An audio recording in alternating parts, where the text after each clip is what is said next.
The prompt asks for a list of important measures of great literature. These 10 things are what College Board finds to be an essential part of an AP novel. Number 1, entertains the reader and is interesting to read. Number 2, it doesn't merely conform to the expectations of a single genre or formula.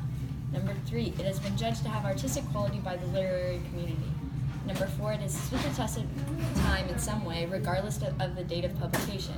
Number 5, it shows thematic depth. The themes merit revisiting and study because they are complex and nuanced. Number 6, demonstrates innovation in style, voice, structure, characterization, plot, and/or description. Number 7, it may have a social, political, or ideological impact on society during the lifetime of the author or afterwards. Number 8, it does not fall into the traps of pulp fiction, such as cliched or derivative descriptions and plot devices or sentimentality rather than earned emotion. Number 9, it is intended by the author to communicate in an artistic manner. Number 10, it is universal in appeal, i.e. themes and insights are not only accessible to one culture or time period. My top 5 are, an example of one is Heart of Darkness. For number 3, it has been judged to have artistic quality by the literary community because it was widely controversial through Conrad's use of the N-word. And then my next example is To Kill a Mockingbird because it has stood the test of time. And then my next example is Pride and Prejudice and Jane Eyre. They both demonstrate the author's style through characterization, plot, and/or description. My next example is Waiting for Godot. It does not fall into the traps of pulp fiction because all they do is wait around for Godot, and it's very random, and it's a play about nothing, basically. And my next example is Heart of Darkness. It is intended by the author to communicate in an artistic manner because the entire novel is told through a flashback.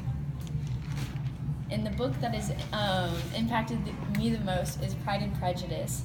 It has showed me the strength of woman by having a strong female main character. It defied the class and social ranks and proved that they really don't matter when it comes to true love. The character growth was very cliche in some ways, with Mr. Darcy continuously growing fond of Elizabeth throughout the novel. However, the book really had me hooked when Darcy confessed his true love to Elizabeth, but staying true to her values, Elizabeth had the willpower to say no and deny him her hand in marriage at first. This furthers the feminist aspect of the novel that I thoroughly enjoyed. In a quote from Pride and Prejudice that shows the social class is, "Do not make yourself uneasy, my dear cousin, about your apparel. Lady Catherine is far from requiring that elegance of dress in us which becomes herself and her daughter. I could advise you merely to put on whatever of your clothes is superior to the rest. There is no occasion for anything more. Lady Catherine will not think the worse of you for being simply dressed. She likes to have the distinction of rank preserved." So this shows social class because they want to show rank through their clothing. And that is my favorite book.